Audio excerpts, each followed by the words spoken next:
Je ne savais pas que l'absence pouvait changer une vie avec une telle intensité.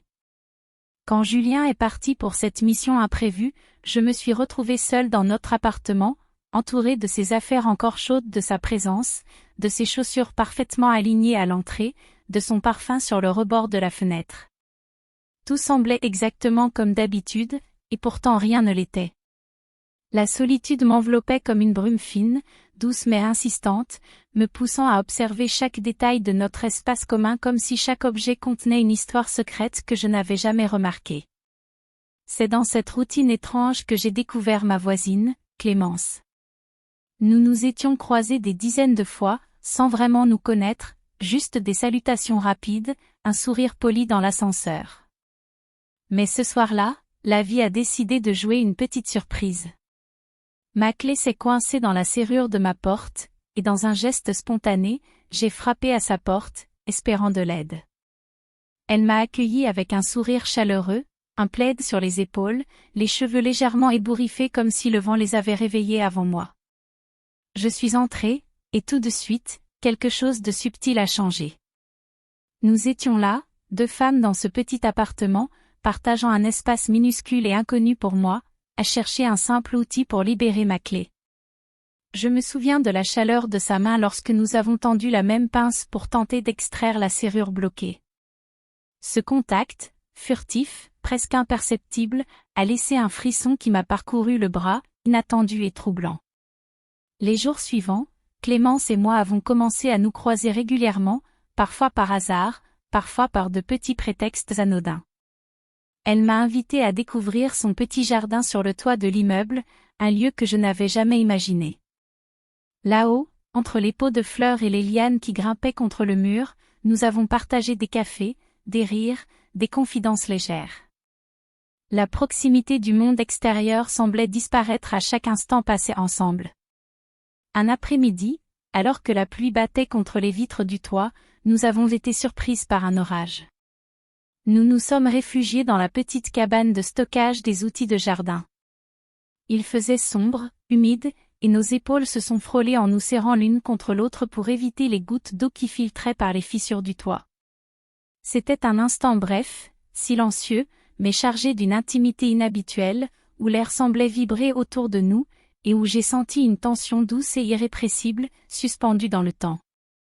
Après cette journée, nos rencontres ont commencé à devenir plus fréquentes, plus naturelles, mais toujours ponctuées de petits moments inattendus.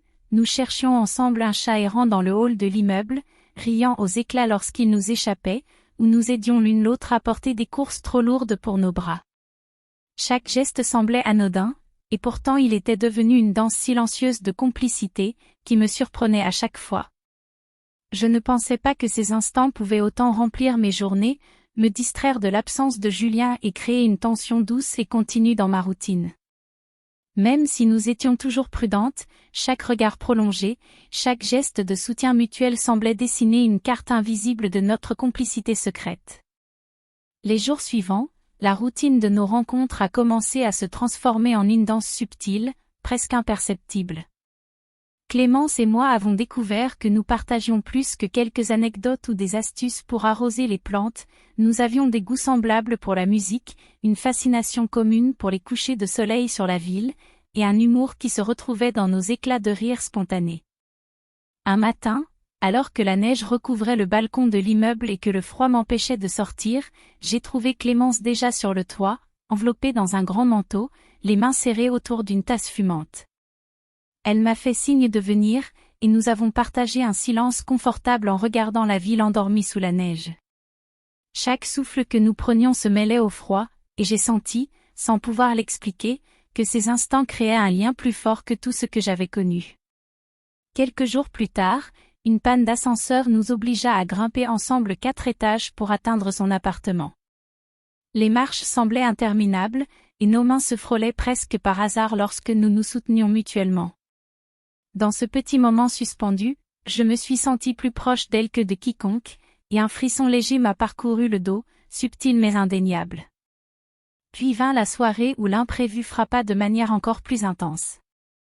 Une pluie torrentielle s'abattit sur l'immeuble alors que j'étais chez Clémence pour partager un café.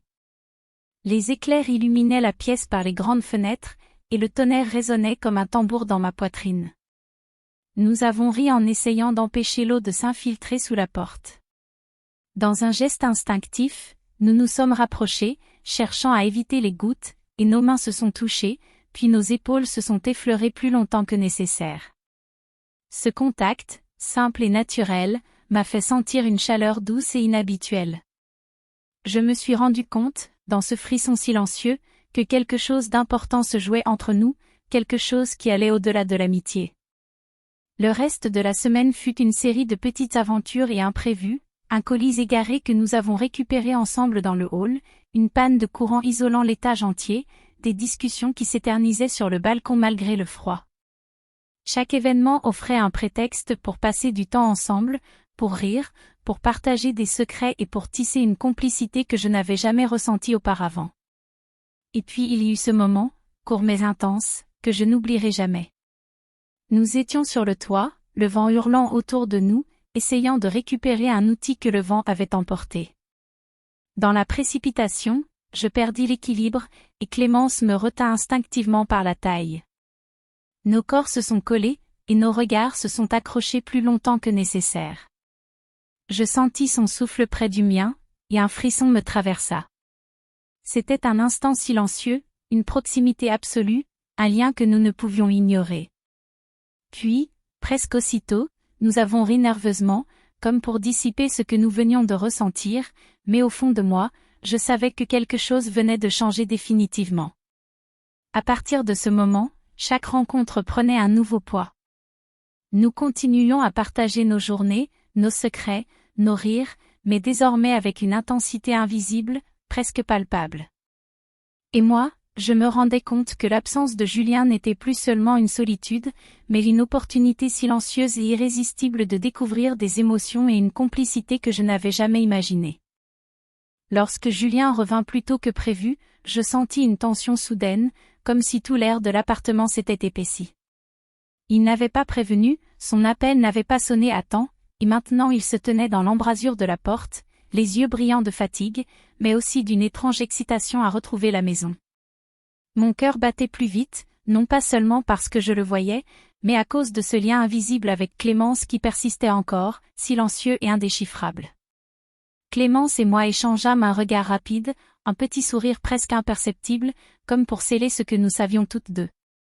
Elle devait partir, ses affaires l'attendaient ailleurs, mais le simple fait qu'elle fût là, si proche de moi, rendait chaque seconde plus intense.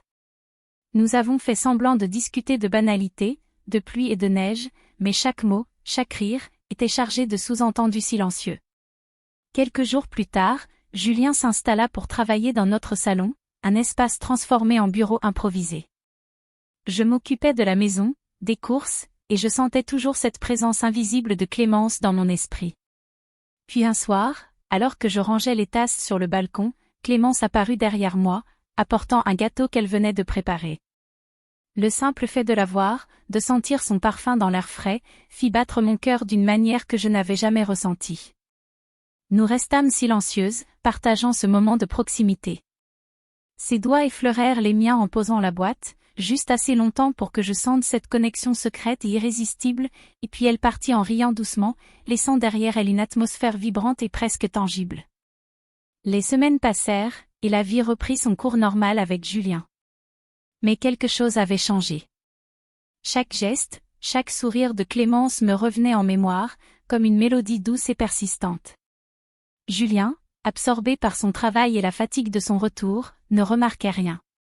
Je continuais à sourire, à rire, à vivre, mais au fond de moi, je savais que certaines émotions ne disparaîtraient jamais. Puis vint le moment le plus inattendu. Un soir, en rentrant d'une promenade, je trouvai Julien préoccupé, tenant une enveloppe entre ses mains. Il me dit qu'il avait reçu un message étrange à son retour de mission, une invitation anonyme à visiter une nouvelle station dans la ville, un projet mystérieux, mais urgent. Le message avait un ton presque familier, comme si quelqu'un savait exactement où il serait. Je sentis un frisson parcourir mon dos. Était-ce une coïncidence, ou le destin voulait-il que quelque chose d'inattendu se produise? Le lendemain, alors que Julien partait pour cette nouvelle aventure urbaine, Clémence et moi nous retrouvâmes sur le toit, seuls, regardant la ville illuminée. Nous restâmes silencieux un moment, puis éclatâmes de rire en repensant à nos escapades passées. Et là, dans ce silence complice, je compris que certaines émotions, certaines connexions, ne peuvent être effacées par le temps ni par la distance. Julien était parti, Clémence était là, et moi, j'avais découvert que la vie avait des surprises que l'on n'attend jamais, et que certaines rencontres, même silencieuses, peuvent transformer une existence entière.